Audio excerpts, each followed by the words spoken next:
பிரபஞ்சத்தில் ஒரு புள்ளி நாம் எனும்போது, அந்த பிரபஞ்ச சக்தியோட குழந்தையாகிறோம். பிரபஞ்ச சக்தியில அதிக ஆற்றல் இருக்கு அப்படின்றது நமக்கு தெரிஞ்ச ஒரு விஷயம்.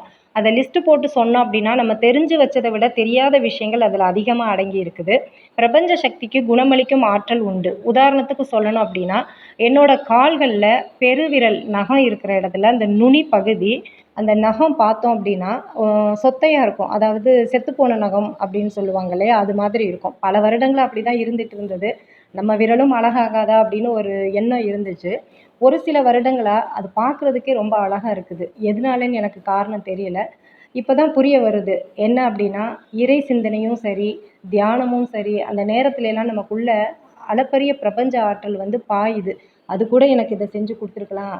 அது கூட என்ன? அதுதான் செஞ்சு குடுத்துருக்குன்னு இப்ப தான் புரிய வருது. அத பகிரணும்னு தோணி நான் அத சொல்லியிருக்கிறேன். அந்த பிரபஞ்ச சக்திக்கு நான் நன்றிய தெரிவிச்சுக்கிறேன்.